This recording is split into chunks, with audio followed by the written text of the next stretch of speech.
He saved 6 Apache girls, never knowing they would change the cowboy's life forever. The rifle shot cracked through the canyon, and Jake Harrison threw himself behind the boulder as splinters of rock exploded inches from his face. 3 more shots followed, echoing off the redstone walls.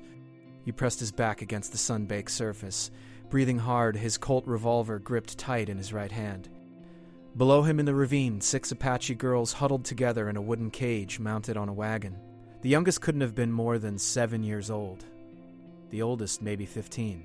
They weren't crying or screaming. They just watched him with dark, steady eyes that had already seen too much. Jake had stumbled onto the slave traders by accident 2 hours ago while tracking a stolen horse through the desert.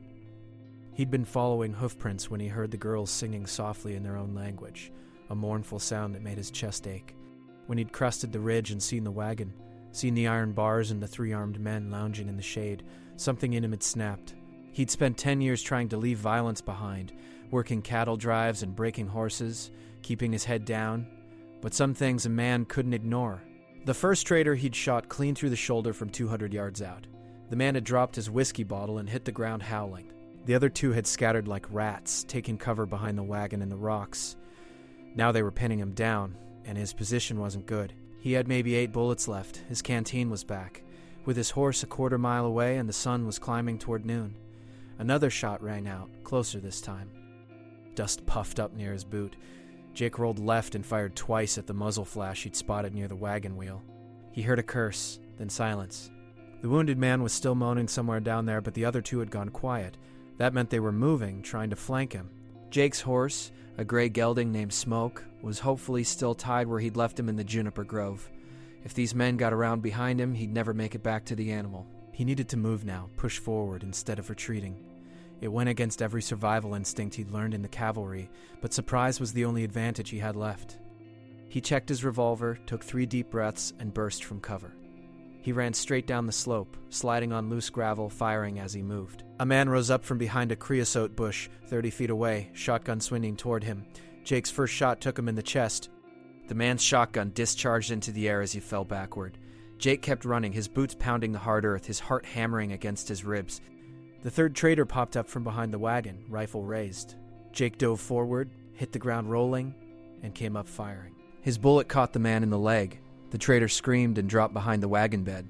Jake reached the cage and grabbed the iron bars. The girls stared at him, their faces streaked with dust and tear tracks. The oldest one pointed urgently at the wounded trader who was crawling toward a rifle lying in the dirt. Jake spun and put a bullet in the ground 6 inches from the man's hand. The trader froze, whimpering. Finding the cage key took precious seconds. Jake kept his gun trained on the wounded men while he searched the first dead trader's pockets. His hands were shaking with adrenaline. Finally, he felt the cold metal and pulled out a brass key. He unlocked the cage and the girls climbed out stiffly, their legs cramped from confinement. The oldest girl said something in Apache. Jake didn't understand the words, but her tone was clear. They needed to move fast. He gathered the trader's weapons and threw them into the ravine, then cut the horses loose from the wagon. The animals bolted immediately, running for freedom. Jake gestured for the girls to follow him up the slope toward where Smoke waited. They moved quickly and silently like deer ghosts in the desert. Behind them, the wounded traders shouted curses and threats that faded as they climbed higher. When they reached Smoke, Jake realized his problem had just gotten bigger. 1 horse, 7 people, and at least 40 miles of hostile territory between here and the nearest settlement. The Apache reservation lay 30 miles northeast, but Jake knew the army patrols wouldn't look kindly on a white man riding in with rescued Apache children. Questions would be asked, papers would be demanded. He'd likely end up in irons while they sorted everything out, and the girls would be sent to some government school where they'd have their hair cut and their language beaten out of them. The oldest girl seemed to read his thoughts. She pointed northwest, toward the mountains, and spoke rapidly in Apache. Her hand gestures were clear enough. She knew a place, somewhere safe. Jake studied her face, saw the intelligence burning in her eyes, and made a decision that would change everything. He nodded and handed her his canteen. She drank sparingly and passed it to the others.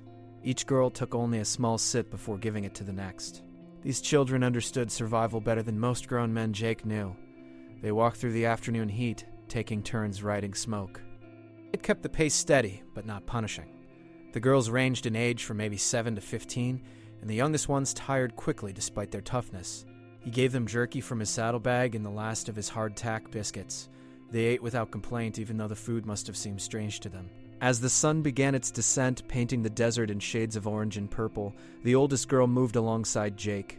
She touched her chest and said a word that sounded like wind through grass. He understood she was giving her name, though. He couldn't quite replicate the pronunciation. He touched his own chest and said, "Jake." She tried it a few times, her accent making it sound softer, rounder. Then she smiled. Just a brief flash that transformed her serious face, and Jake felt something crack open inside his chest. They made camp in a box canyon as twilight deepened into night. Jake built a small fire, keeping it low and using dry wood that produced minimal smoke. The girls gathered close to the flames, their faces emerging from shadow into flickering light and back again. The youngest one had fallen asleep against her sister's shoulder. Jake stood first watch, his rifle across his knees, listening to the night sounds of the desert. Coyotes called in the distance. An owl hooted from somewhere up in the rocks. The stars blazed overhead, so many and so bright they seemed close enough to touch. Around midnight, the oldest girl came to sit beside him. She'd wrapped herself in a blanket he'd given her from his bedroll. For a long time, they sat in comfortable silence. Then she began to speak in Apache, her voice low and rhythmic. Jake didn't understand the words, but he understood she was telling him a story. About her people, maybe, or about how she and her sisters had been taken. He listened, and when she finished, he told her about his own ghosts. About the war, about the things he'd done and seen, about the ranch he'd been trying to save enough money to buy. She probably didn't understand his English any better than he understood her Apache, but something passed between them anyway. A recognition. Two people who'd survived when they shouldn't have, carrying burdens too heavy for their shoulders. When dawn broke, they continued northwest. The terrain grew rougher, the mountains looming closer with each mile. Jake's water situation was becoming critical. His canteen was nearly empty, and the small spring marked on his mental map was still hours away. The girls were suffering in silence, their lips cracked, their steps slower. Jake gave the last of the water to the youngest ones and kept moving.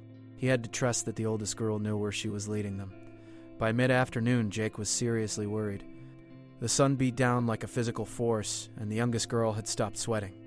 That was a bad sign. He lifted her onto smoke and poured a few drops from his empty canteen onto her lips, more prayer than hydration. Then the oldest girl grabbed his arm and pointed ahead. Jake squinted against the glare and saw it, a line of cottonwood trees, their leaves a startling green against the red rock. Water. They reached the creek, and the girls waded in, fully clothed, drinking and splashing, their laughter bright as silver bells. Jake filled his canteen and drank deeply, the cold water painful in his parched throat, but more welcome than whiskey. He let Smoke drink his fill and refilled the canteen again. They were going to make it. Against all odds, they were going to make it. That's when the Apache warriors appeared on the ridge above them, sunlight glinting off their rifle barrels. Jake's hand moved toward his gun, but the oldest girl grabbed his wrist with surprising strength. She called out in Apache, her voice ringing across the canyon. The warriors didn't lower their weapons, but they didn't fire either. One of them, a man with gray streaking his black hair and a face carved from weathered oak, rode down the slope. His horse picked its way carefully between the rocks. The other warriors remained above, guns trained on Jake. The gray-haired warrior spoke rapidly in Apache. The oldest girl responded, gesturing to her sisters and then to Jake. The exchange went on for several minutes, heated at times. Jake stood very still, hands away from his weapons, trying to look as non-threatening as possible while 6 rifles pointed at his chest. The youngest girls had gone quiet, pressed together in the shallow water. Finally, the warrior turned his gaze on Jake. His eyes were black and hard as obsidian, weighing and measuring. He spoke in heavily accented English. "You kill the white men?" Jake nodded. 2 dead, 1 wounded. Why? It was a fair question. Jake thought about lying, making himself sound noble, but something told him this man would see through any false words. "Couldn't walk away," he said simply. "Saw them in that cage. Couldn't do it." The warrior studied him for a long moment. Then he spoke again in Apache to the oldest girl. She responded, her words tumbling out faster now. The warrior's expression didn't change, but something shifted in his eyes. He barked an order, and the riflemen on the ridge lowered their weapons. "Come," the warrior said to Jake. "You bring the children home. We feed you, give you supplies. Then you go. You do not speak of this place. You understand?" Jake understood perfectly. He was being allowed to live, but he was also being told to forget everything he'd seen. The Apache were being hunted, pushed onto reservations, their way of life destroyed piece by piece. Secret camps like this one were all that remained of their freedom. "I understand," he said. "I'll forget the way here before I'm a mile gone." The warrior almost smiled. Almost. He gestured for Jake to follow, and they rode deeper into the canyon. The hidden Apache camp revealed itself gradually. Wickups dotted the canyon floor, built low and camouflaged. Smoke from cooking fires was dispersed through gaps in the rock ceiling, invisible from above. Women looked up from their work as the group passed. Children peeked out from behind their mothers' skirts. Old men sat in the shade, their faces turning to track Jake's progress through the camp. The oldest girl slid off Smoke and ran to a woman who'd emerged from one of the wiki-ups. The woman's cry of joy pierced the quiet, and suddenly all 6 girls were surrounded by people. Mothers, fathers, siblings, grandparents. The reunion was intense and overwhelming. Jake dismounted and stood awkwardly to the side, suddenly aware that he was an outsider witnessing something deeply private. The gray-haired warrior touched his shoulder. Their mothers thought them dead. "The slavers took them 3 weeks ago from a farming party. We tracked for days but lost the trail in the storm." He paused. "You have given us back what we thought was lost forever. This is a debt we cannot repay." Jake shook his head. "No debt. I did what anybody should have done. But nobody did. Only you." The warrior extended his hand. "I am called Running Wolf. You are welcome in this camp tonight. Tomorrow we will supply you for your journey. Where do you go?" "Was heading to Santa Fe. Got a job waiting there, breaking horses for a ranch." Running Wolf nodded. "We will send you with guides to the canyon rim. After that, you ride alone. This is necessary." "I understand." That evening, the Apache fed Jake better than he'd eaten in months. Roasted meat, corn cakes, something like a stew that was rich and savory. He sat with Running Wolf and the older men, trying to be respectful, knowing he was being honored in ways he couldn't fully comprehend. The oldest girl, whose name he learned was Skydancer, brought him a blanket woven in beautiful patterns. Her mother stood beside her, tears streaming down her face, and pressed Jake's hand between both of hers. She spoke words he couldn't understand, but her meaning was clear. "Thank you." "Thank you." Later, as the camp settled into sleep, Jake lay on his bedroll staring up at the stars. He'd killed 2 men today and wounded another.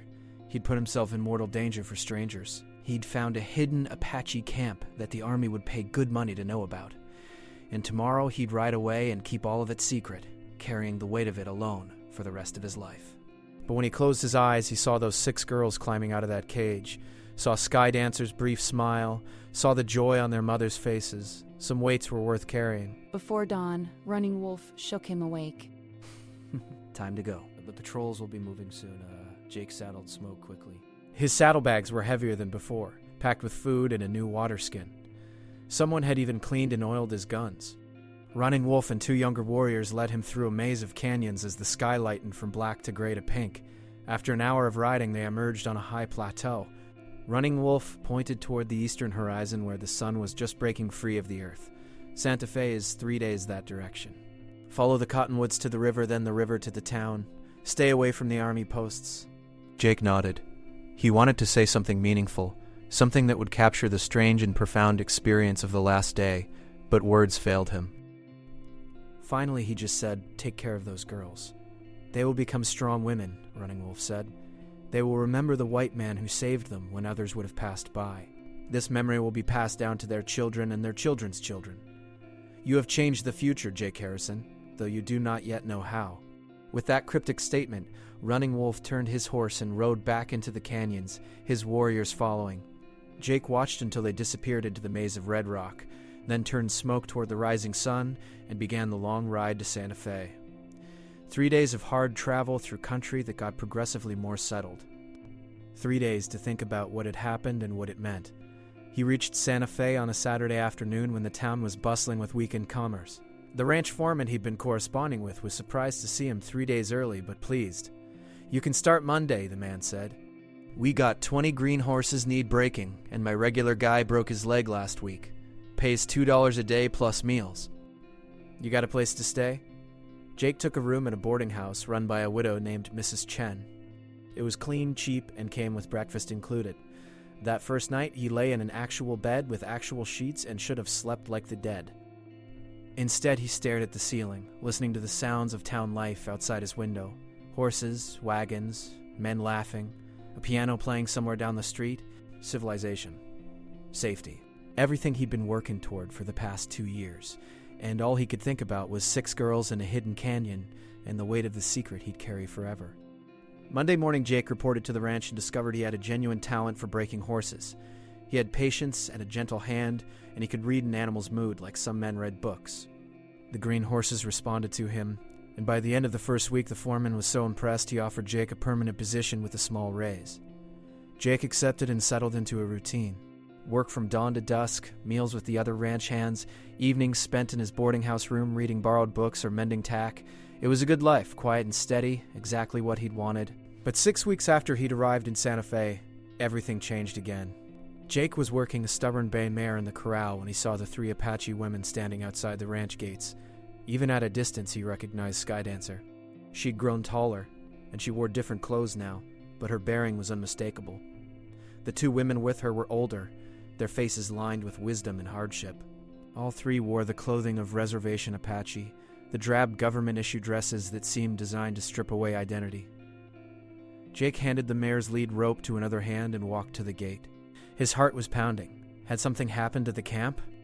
Had they been discovered? Skydancer stepped forward and spoke in careful English. "We come to speak with you, Jake Harrison. Will you hear us?" "Of course." He led them away from the curious eyes of the other ranch hands to a spot under some cottonwood trees where they had privacy. "Is everything all right? Is your family safe?" Skydancer translated his question to the older women, and they responded. She turned back to Jake. "Our families are well. They remain in the hidden place, but we 3 have come from the reservation. We have news that concerns you." Jake waited, tension building in his shoulders.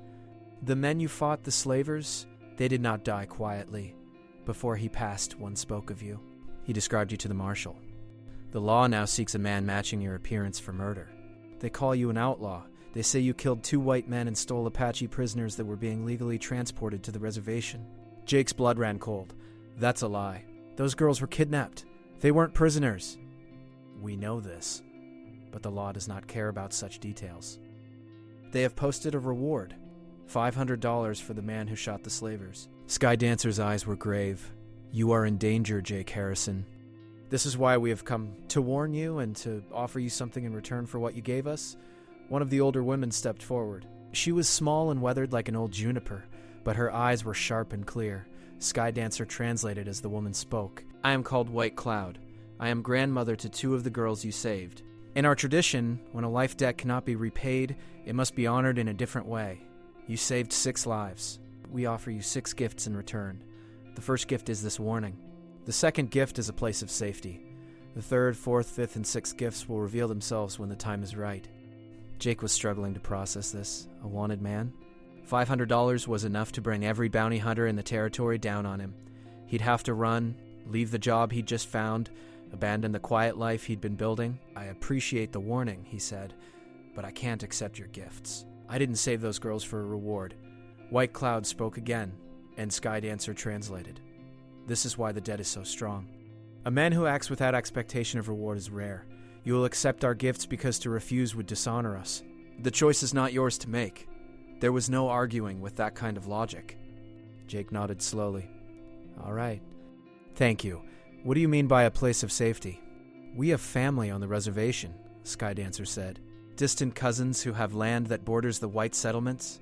They are looking for a man to work their horses and cattle. The pay is poor, but you would have a place to stay, and the law rarely looks for wanted men on reservation land. It is beneath their notice." It made a strange kind of sense. Jake would be hiding in plain sight doing the same work he'd been doing here, but in a place where marshals and bounty hunters were unlikely to search. "When would I need to leave?" "Tonight. The marshal is riding this way. He will be in Santa Fe by tomorrow." Jake's mind raced. He'd need to collect his pay, pack his few belongings, say goodbye to Mrs. Chen. He looked at the 3 women, these strangers who'd risked exposure by coming to warn him. "Why are you helping me like this?" "You've already paid any debt by coming here." White Cloud spoke directly to him in Apache, her voice strong despite her age. Skydancer translated, and her own voice carried the weight of the elder's words. "Because you saw us as human, when others saw only savages to exploit or ignore. Because you risked your life for children who were not your own. Because in saving our daughters, you showed us that not all white men are the same. This is worth more than gold, more than land, more than anything we could offer. So we offer what we have: protection, a sanctuary, and in time, something more." Jake felt his throat tighten. He'd spent so much of his life feeling like an outsider, a man without a true place in the world. And here were these women, offering him exactly what he'd been seeking without knowing it. "I'll come," he said. "And I'll work hard for your family, I promise you that." Skydancer smiled, the same brief flash he'd seen in the desert. "We know. This is why we came." She handed him a folded paper with directions and a name. "Go to this place after dark. Ask for Broken Arrow. He is expecting you. The second gift has been given. The others will come when they are needed." The women turned to leave, but Jake stopped them. "Wait. How will I know when the other gifts come? How will I recognize them?" White Cloud spoke one last time, and Skydancer translated. "You will know. The universe has a way of revealing what is meant to be seen. Trust in that, Jake Harrison, and trust that the lives you saved will continue to bless your path in ways you cannot imagine." Then they were gone, walking back down the dusty road toward town. 3 Apache women in government dresses who carried within them the strength and wisdom of generations. Jake watched until they disappeared, then returned to the corral to collect his things and begin the next chapter of a life that had taken such an unexpected turn. That night, riding through the darkness toward the reservation with his few possessions tied behind his saddle, Jake thought about destiny and choice, about the ways a single act could ripple outward like a stone thrown into still water. He'd saved 6 girls. In return, those 6 girls and their families were now saving him. It seemed like a fair trade, but something in White Cloud's words suggested that the true accounting was far from complete. The 3rd, 4th, 5th, and 6th gifts were still coming. Jake didn't know what they would be, but as smoke carried him through the night toward an uncertain future, he found himself curious rather than afraid. Whatever lay ahead, he would face it the same way he'd faced that canyon full of slavers, with his eyes open and his conscience clear. That would have to be enough. The reservation land was rougher than the ranch where Jake had been working. The soil was harder, the grass sparser, the water sources less reliable. Broken Arrow turned out to be a man in his 50s with a weather-beaten face and hands as rough as tree bark. He spoke decent English and ran a small operation with about 30 head of cattle and a dozen horses.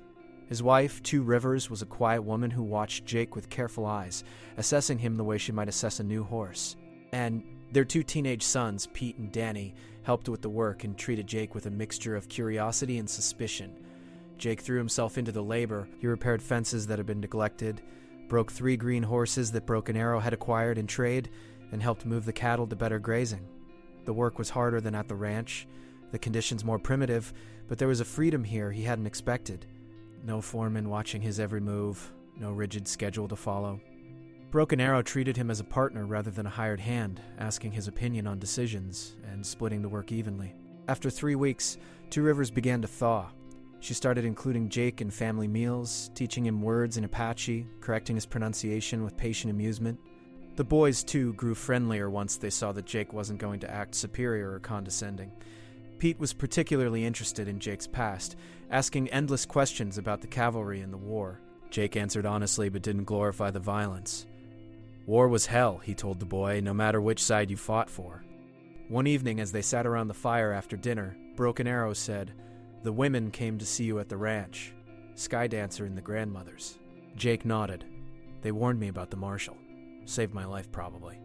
White Cloud is a powerful woman. When she speaks of gifts and debts, she speaks with the weight of the ancestors behind her. Do you understand what you have been drawn into? Not entirely, Jake admitted. Broken Arrow packed his pipe with tobacco and lit it, taking his time. The smoke curled up toward the darkening sky. Our people believe that all actions create balance or imbalance in the world. When you saved those 6 girls, you created a great imbalance in your favor. The universe will seek to restore balance by bringing good things to you. But it will also test you to ensure you are worthy of those good things. White Cloud's gifts are both blessing and challenge. Do you understand? I think so. I'll be tested. Many times. In ways you cannot predict. The question is whether you will remain the man who saved those girls, or whether you will become someone else. Jake stared into the fire, thinking about the man he'd been before that day in the canyon. A drifter, really. A man without roots, trying to outrun his past. I'll try to be worthy, he said finally. That is all any of us can do. The months passed. Summer faded into fall and fall into winter. Jake lived in a small adobe house that Broken Arrow had built years ago for a hired man who'd never materialized. It was simple but solid, with a fireplace and a real bed and windows that looked out over the rolling hills. He fell into the rhythm of reservation life, learning to navigate the complex social structures and the careful balance between traditional ways and government regulations. He also learned that being a wanted man meant constant vigilance. Twice marshals came through the reservation looking for fugitives. Both times Jake had to hide in the hills until they passed. Apache families closed ranks around him, lying effortlessly to the white lawmen, giving contradictory directions and false information. Jake was humbled by their protection, knowing that helping him put them at risk. The third gift came in January. Jake was working on repairing a saddle when Pete came running up, out of breath. Riders coming. 3 white men, and they look like trouble. Jake's hand moved instinctively toward his gun, but Broken Arrow appeared and shook his head. Not that kind of trouble. Business trouble. These are the men who buy our cattle. They are cheats and liars, but we have no choice but to deal with them. Jake watched as the 3 men rode into the yard. They were the kind of men he'd seen 1,000 times before. Hard-eyed, mean-mouthed, the sort who took pleasure in grinding down anyone weaker than themselves. The lead man, a bulky figure with a red face and bushy mustache, dismounted and walked toward Broken Arrow with the swagger of someone who knew he held all the power. "Broken Arrow," the man said, not bothering with pleasantries. "We're here for the cattle. Got 30 head for us?" 28, Broken Arrow corrected. "I told you last month. We lost 2 in the storm." The red-faced man's expression hardened. "Our agreement was for 30. You deliver 30 or the price drops by half." "That's not fair," Pete burst out. "We can't control the weather." The man backhanded the boy casually, not even looking at him. Pete went down hard, blood streaming from his split lip. Jake was moving before he consciously decided to act. He grabbed the red-faced man's wrist and twisted, forcing him to his knees. The other 2 men reached for their guns, but Jake's Colt was already in his hand, aimed steadily at the center of the nearest man's chest.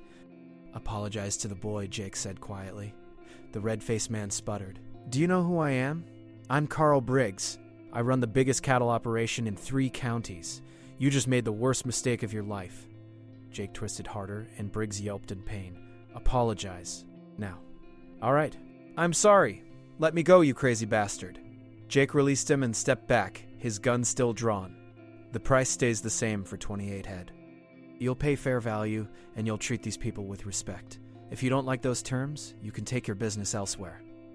Briggs stood up, rubbing his wrist, his face purple with rage. "You've just made an enemy of the wrong man. I'll see you hanged for this. You're welcome to try." Jake's voice was calm, but his eyes were cold. "But before you do, you might want to know that I'm already wanted for killing 2 men who tried to cheat me. Adding a 3rd wouldn't bother me much. It was a bluff, but Briggs didn't know that." The cattle buyer looked at Jake's steady gun hand, at his unwavering gaze, and apparently decided that his profit margin wasn't worth dying over. "Fine. Same price for 28 head, but this isn't over. It is for today." The transaction was completed in tense silence. Briggs and his men drove the cattle away, and Jake holstered his gun. Parent pated DPAs. Turned to find the entire family staring at him. 2 Rivers was helping Pete to his feet, dabbing at his bloody lip with a cloth. Broken Arrow's face was unreadable. "I'm sorry," Jake said. "I know I probably just made things harder for you."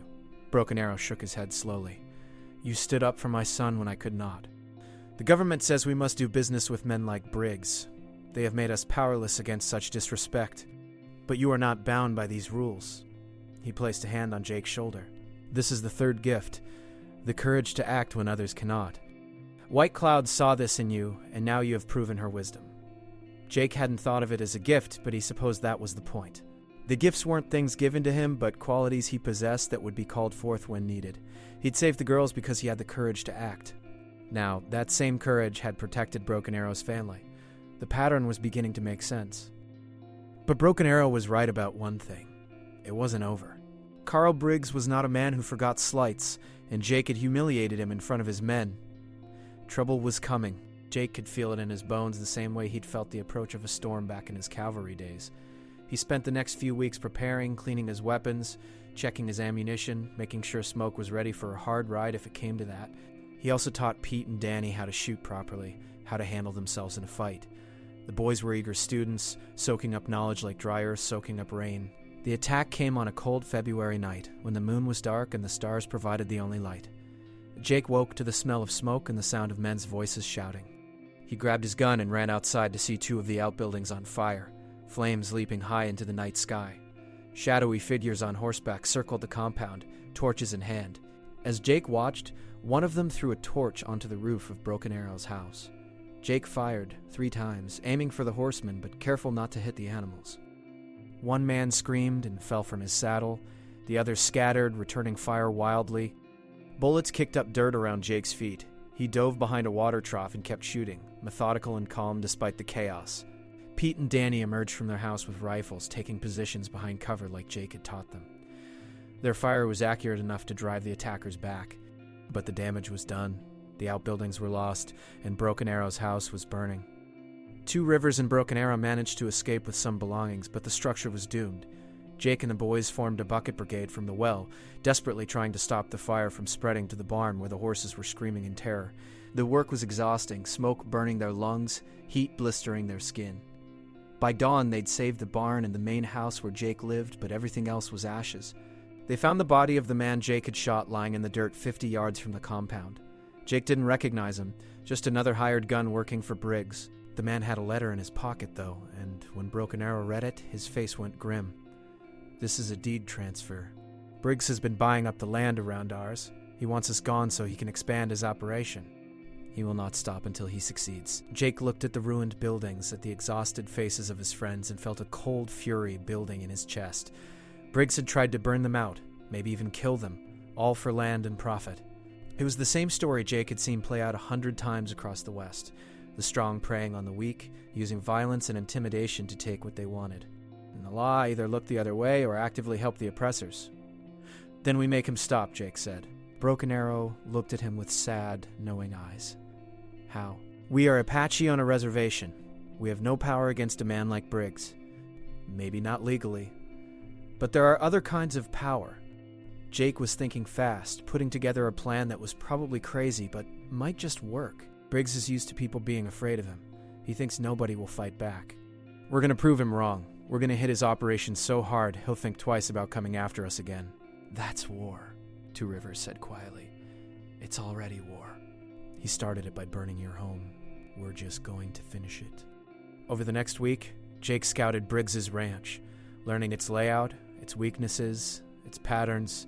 The cattle operation was huge, sprawling across several thousand acres with dozens of workers and hundreds of head of cattle. But it was poorly defended because Briggs never imagined anyone would be crazy enough to attack it.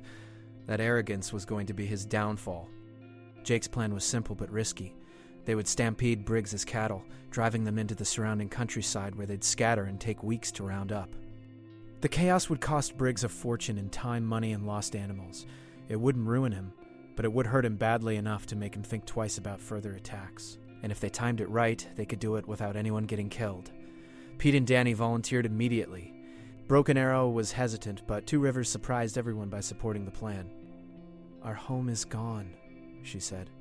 "If we do nothing, he will come again and again until we have no choice but to leave. Better to fight and lose than to surrender without trying." They chose a night when the wind was strong and blowing toward the open range. Jake, Pete, and Danny approached the cattle pens from downwind, moving silent as shadows. Jake had taught the boys how to move quietly, how to use darkness and terrain to their advantage. They reached the main corral without being detected. The night guard was dozing by a small fire, his rifle propped against a fence post within easy reach, but useless if he didn't wake in time. Jake sent Pete to cut the fence on the far side while he and Danny prepared the distraction. They'd brought firecrackers, a whole string of them purchased from a Chinese merchant in town who'd ask no questions. Jake lit the fuse and tossed the string into the middle of the herd. For a moment, nothing happened. Then the explosion started, a rapid series of pops and bangs that sounded like gunfire in the quiet night. The cattle went berserk. Hundreds of animals surged forward, their collective weight snapping fence posts like matchsticks. The guard woke and stumbled to his feet, but he was too late to do anything except dive out of the way as the herd thundered past him. Pete's cut fence gave the cattle an outlet, and they poured through the gap like water through a burst dam, running hard toward the open range with nothing to stop them. By the time Briggs and his men realized what was happening, the cattle were long gone. Jake and the boys were already a mile away, riding hard for home, the sound of chaos and shouted curses fading behind them. They reached the reservation just before dawn, exhausted but triumphant. Broken Arrow met them with hot coffee and a rare smile. The whole territory will hear of this by noon. Briggs will be a laughingstock. He was right. The story of the great cattle stampede spread like wildfire. Briggs had to hire dozens of extra men to round up his scattered herd, and even then, he lost nearly 100 head to rustlers and wild country. The financial blow was significant, and his reputation took an even bigger hit. People laughed about the mighty Carl Briggs being outsmarted by a handful of Apache and one crazy white man. The laughter stung worse than the money lost. Jake knew they'd won a battle, but not the war. Briggs would retaliate eventually, but he'd bought them time, and he'd proven that even powerful men could be made to bleed. It was a lesson worth teaching. The fourth gift arrived in March, though Jake didn't recognize it as such at first. A young Apache woman named Morningstar came to the reservation with her infant daughter. She was fleeing an abusive husband who'd been beating her, and she had nowhere else to go. Two Rivers took her in without hesitation, but the situation was complicated. The husband was white, a minor with connections to the territorial government. He'd already filed a complaint claiming Morningstar had kidnapped his daughter. The law was on his side, and he had the resources to pursue the matter legally. Morningstar was terrified. She told Two Rivers through tears that her husband had broken her arm twice, blackened her eyes so many times she'd lost count, and threatened to kill her if she ever tried to leave. But because she was Apache and he was white, no one would believe her. The courts would side with him, and she'd be forced to return to a house where she and her daughter lived in constant fear. Two Rivers came to Jake and laid out the situation. "Can you help her? You have connections in the white world that we do not." Jake thought about it. What Morningstar needed was evidence, something that would prove her husband's violence in a way that even biased courts couldn't ignore. He rode into town the next day and spent hours asking questions, buying drinks for loose-lipped miners, gathering information. What he learned made his blood boil. Morningstar's husband, a man named Vernon Cole, was well known among the mining community for his temper. He'd beaten other women before Morningstar, had been in brawls that left men hospitalized, had even killed a Chinese laborer in a fight, though no charges were ever filed. Jake found 3 men willing to testify about Cole's violence, though they wouldn't do it publicly for fear of retribution. So Jake wrote down their statements, had them signed with X marks, and took the papers to a lawyer in Santa Fe who owed him a favor from his cavalry days. The lawyer read the statements, listened to Jake's account, and agreed to take the case. "It's a long shot," he warned. "The courts don't like ruling against white men in favor of Apache women. But with this testimony, we have a chance." The case took 6 weeks to wind through the legal system. During that time, Vernon Cole came to the reservation twice, drunk and belligerent, demanding his wife and daughter be returned. Both times, Jake met him at the boundary line with his gun visible and his intentions clear. Cole backed down, but he made threats, promised revenge, swore he'd see Jake hanged. Jake let him talk and didn't respond. Words were just noise when they came from men like Cole. The judge's ruling, when it finally came, was a shock to everyone. He granted Morningstar a divorce and full custody of her daughter, citing evidence of persistent abuse and danger to the child. It was almost unheard of for an Apache woman to win such a case, and the legal community buzzed with surprise and speculation. Morningstar cried when Two Rivers told her the news. Her daughter was safe. They could build a new life without fear. That evening, White Cloud appeared at Jake's door. He hadn't seen her since the meeting with Skydancer months ago, and her sudden presence startled him. She was leaning on a walking stick, her face more lined than he remembered, but her eyes were still sharp and clear. She spoke in Apache, and Skydancer, who'd accompanied her, translated. "You have received the 4th gift," White Cloud said. "The wisdom to know that not all battles are won with guns. You used the white man's laws against themselves to protect one of our daughters. This is a victory that will ripple forward, giving hope to other women in similar situations. You have changed more than one life today." Jake hadn't thought of it as a gift, but once again he supposed that was the point. The gifts weren't objects, but moments, opportunities to act in accordance with his values. He'd helped Morningstar because it was right, not because he expected recognition or reward. And somehow that was exactly what made it meaningful. "How many gifts are left?" Jake asked. 2, Skydancer said, "and they will be the most important." Spring arrived with torrential rains that turned the dry land into a temporary paradise of green grass and blooming wildflowers. The cattle fattened, the horses grew sleek, and life on the reservation hummed with renewed energy. Jake had been living here for almost a year now, and he'd become part of the community in ways he never expected. He spoke passable Apache, knew most families by name, and was trusted with information that outsiders never learned. The wanted posters with his face on them still circulated in the white towns, but here on the reservation, he was simply Jake, the horsebreaker, who'd stood up to Carl Briggs and helped Morningstar escape her abusive husband. Carl Briggs had been quiet since the cattle stampede, but Jake knew the man was planning something. Men like Briggs didn't forget humiliation, and they always sought revenge when the time was right.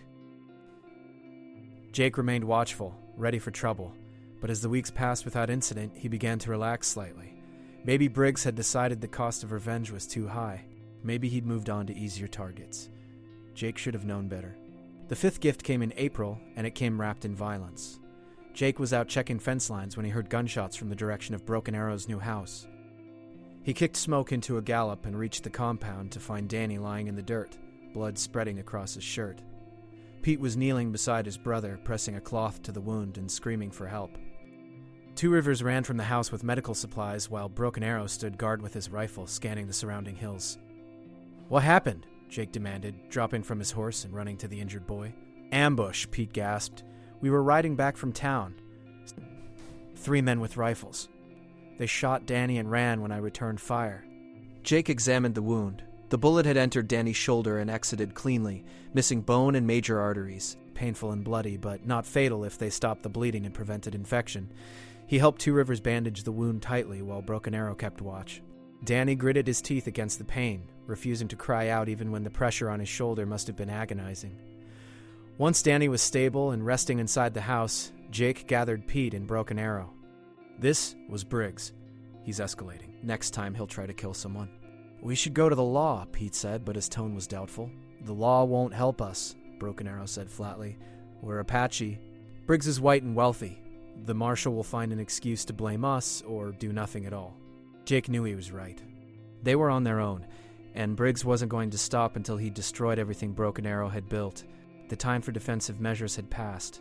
If they wanted to survive, they needed to end this decisively. But how? Briggs was too powerful to challenge directly, too well connected to prosecute legally. He operated with impunity because the system protected men like him. The answer came from an unexpected source. That evening, as Jake sat outside contemplating his options, Skydancer arrived on horseback. She wasn't alone. With her were 5 Apache warriors, including Running Wolf. They looked grim and determined, and Jake knew immediately that something significant was happening. Running Wolf dismounted and clasped Jake's arm in greeting. "We heard about the attack on Broken Arrow's son. We also heard about your war with the cattle baron Briggs. This concerns us." "How so?"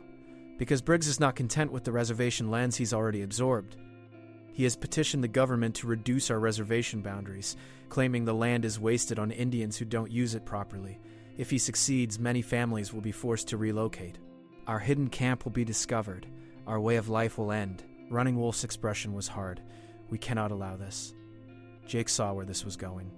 "You want to help fight Briggs?" "We want to end the threat he represents, not just to your friends, but to our entire people. But we cannot act openly without bringing down the army on our heads. We need someone who can move in the white world, someone who understands their systems and their weaknesses." Running Wolf met Jake's eyes. "We need you to lead us." It was a staggering responsibility. Jake was being asked to coordinate an operation that could change the fate of hundreds of Apache families. If he succeeded, they might preserve their lands and their freedom. If he failed, he'd bring disaster down on all of them. The pressure should have been crushing. Instead, Jake felt a strange clarity. This was the 5th gift: leadership.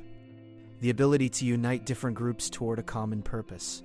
"All right," Jake said, "but we do this smart. No unnecessary violence, no attacks on innocent people. We target Briggs's operation specifically, and we use tactics that will make him abandon his land grab without triggering a military response. Can you agree to that?" Running Wolf nodded slowly. "We can agree. Tell us your plan." Jake spent the next 3 days planning the operation with Running Wolf and the other warriors. They scouted Briggs's ranch extensively, mapped his routines, identified vulnerabilities. Briggs had grown complacent after the cattle stampede, assuming it was a one-time lucky strike. He'd increased his guards, but not enough, and his security was full of gaps. More importantly, Jake had learned something crucial from his contacts in town.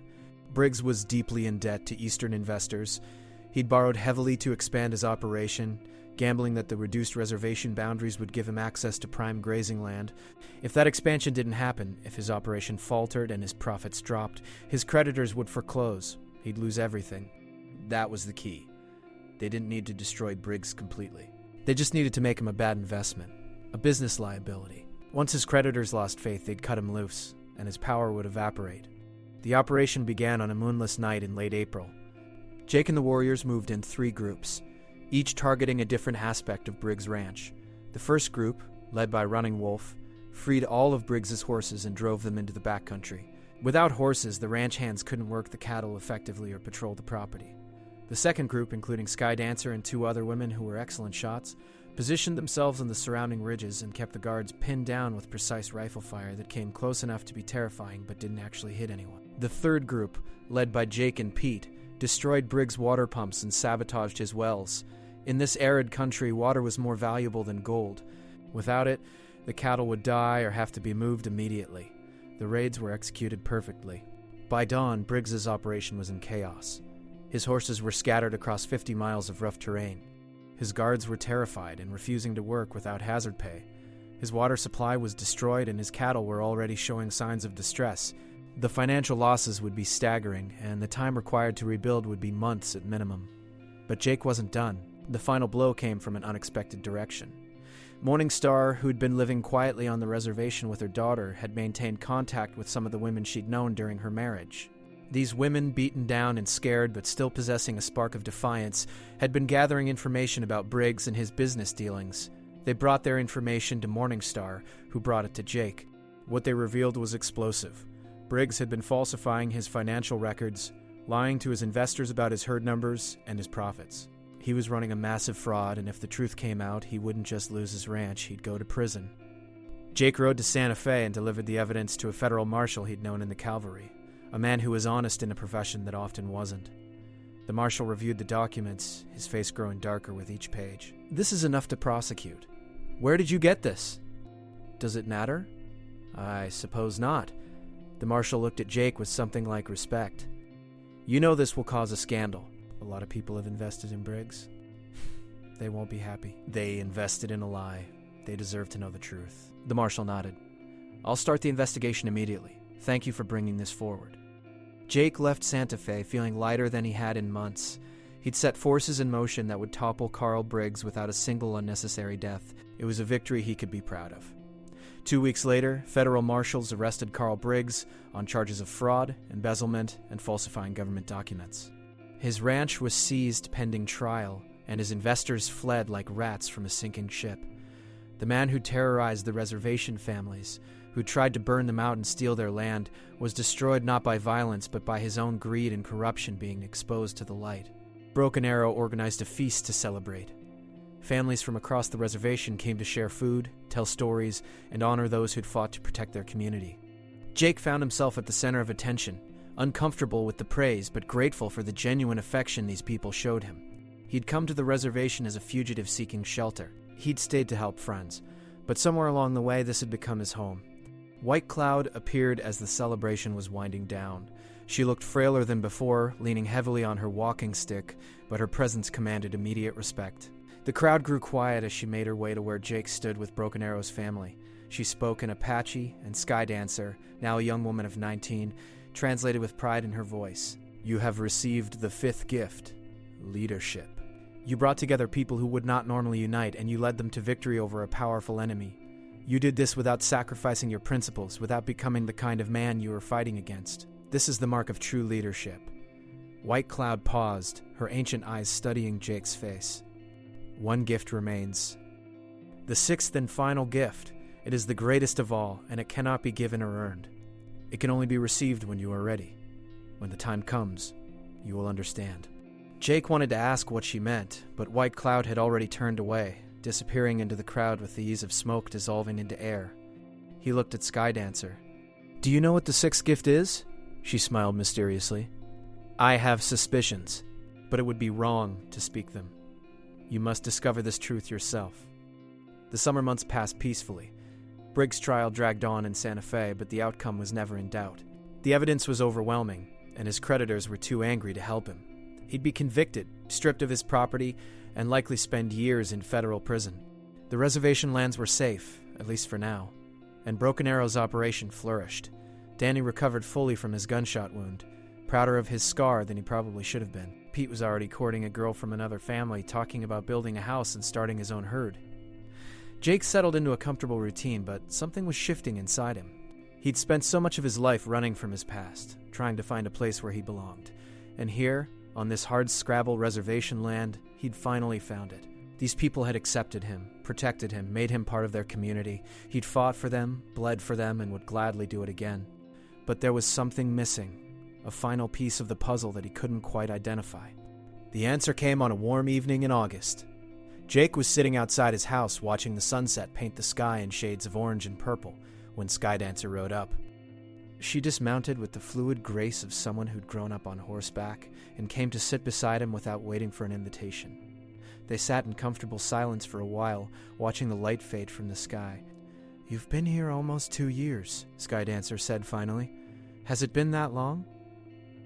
"Time moves differently when you're where you're supposed to be." She turned to look at him, her dark eyes reflecting the last of the daylight. "My grandmother sent me to tell you something. The sixth gift is ready to be received, but you must choose to accept it. No one can make that choice for you." "What is it?" "Family." The word hung in the air between them, heavy with meaning. You saved 6 girls from slavery. You protected their families and their land. You fought for people who weren't your own blood, but you did this alone, carrying the burden by yourself. The sixth gift is the offer to lay down that burden, to become part of something larger than yourself, to have a family who claims you as you have claimed them. Jake felt his throat tight. "I don't understand." Skydancer reached out and took his hand. Her fingers were warm and calloused from work, real and solid. "I'm offering you a choice, Jake Harrison. Running Wolf and White Cloud have given their blessing. Broken Arrow and Two Rivers have agreed. If you wish it, you can marry into our family. You can become Apache, not just in spirit but in truth. Your children will be Apache. Your grandchildren will be Apache. Your name will be remembered in our stories, passed down through generations. This is the sixth gift, belonging." Jake stared at her, his mind reeling. Marriage. Family. A future that stretched beyond his own solitary life. It was terrifying and exhilarating in equal measure. "Why me?" he managed to ask. "Because you saw us as human when others saw only savages. Because you risked everything for people who couldn't repay you. Because in all the time you've lived here, you've never once acted like you were better than us or deserved special treatment. You've just been Jake, a good man trying to do right. That's rare, and it's worth preserving." She squeezed his hand. "But this is your choice. If you say no, nothing changes. You'll still be welcomed here, still be protected. No one will think less of you. But if you say yes, then you become one of us completely. All that we have, you have. All that we are, you are. That's what the sixth gift means. Complete acceptance, total belonging." Jake thought about the ranch he'd dreamed of buying, about the quiet life he'd imagined for himself. Those dreams seemed distant now, like they belonged to a different man. The man he'd become through these gifts, through these trials, wanted something different. He wanted this place, these people, this woman who was offering him not just her hand but an entire legacy.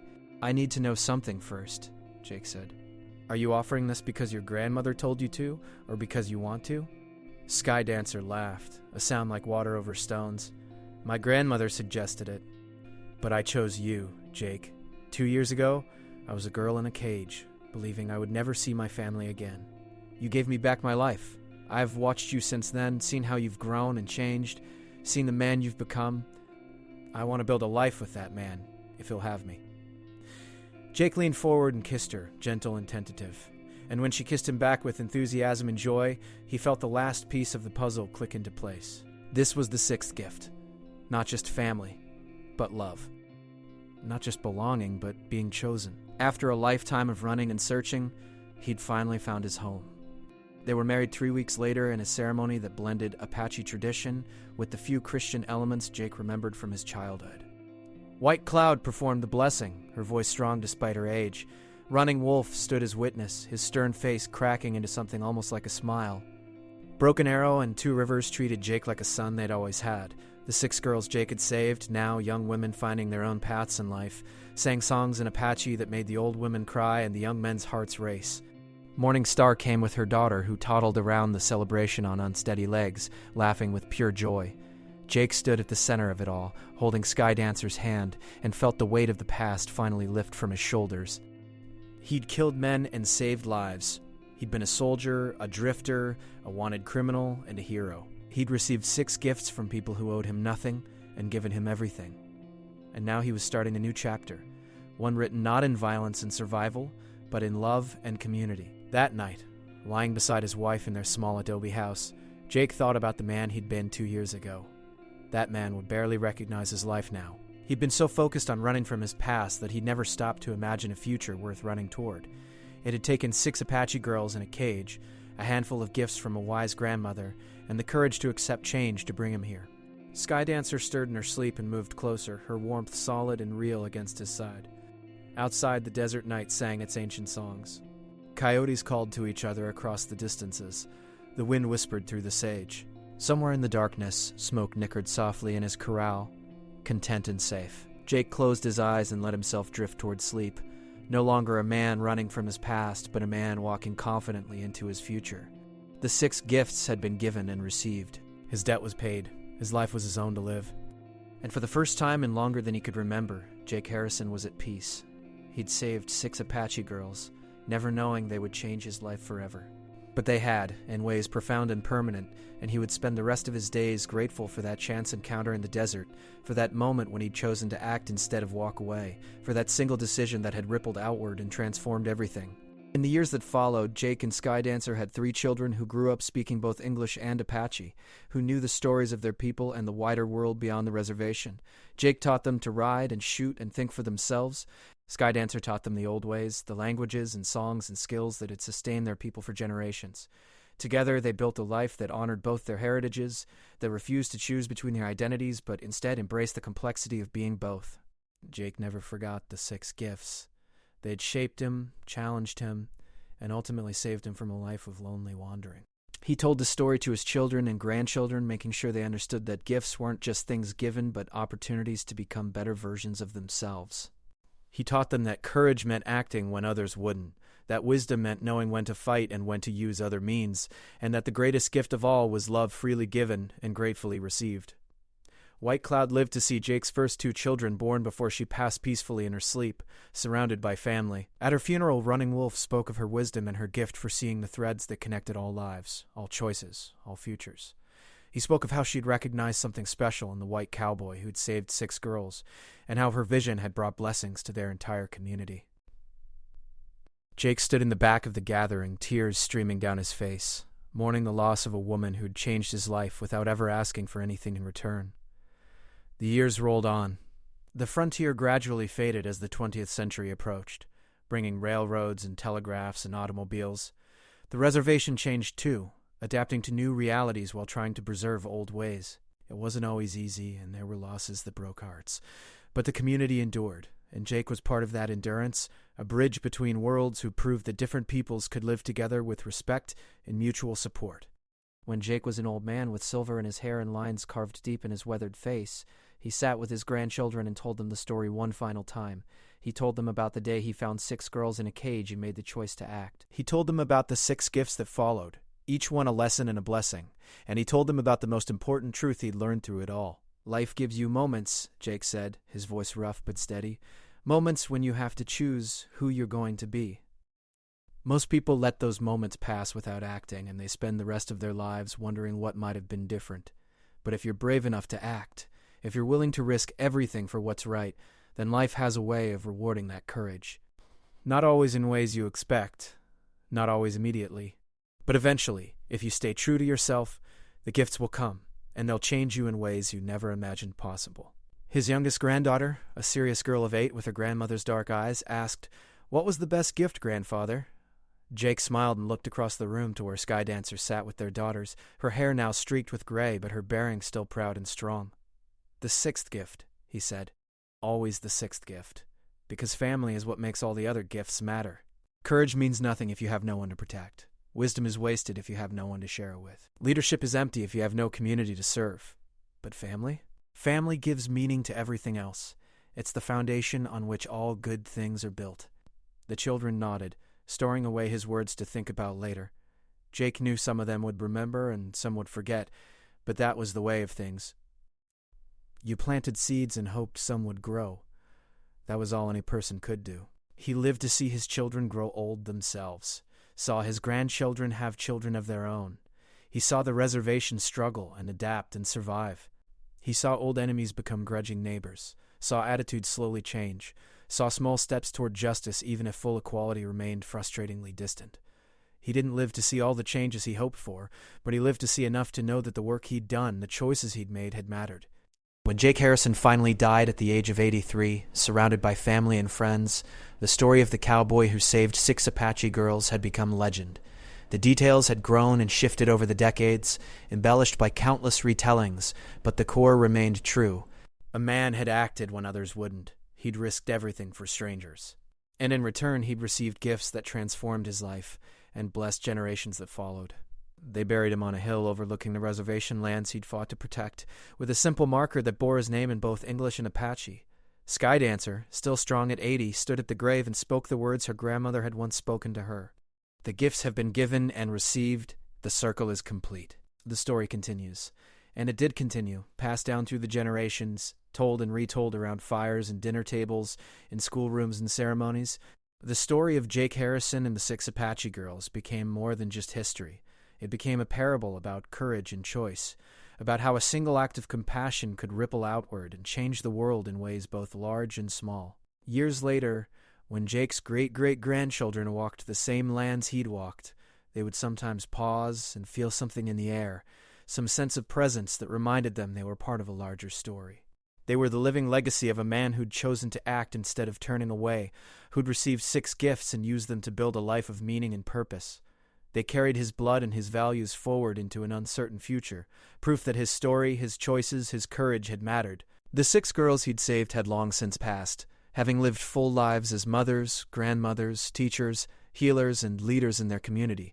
But their descendants remained, and in their faces and voices Jake's legacy continued. He'd saved 6 lives in a desert canyon, one hot afternoon, never knowing how that single choice would echo through time, touching hundreds of lives, inspiring countless acts of courage and compassion in turn.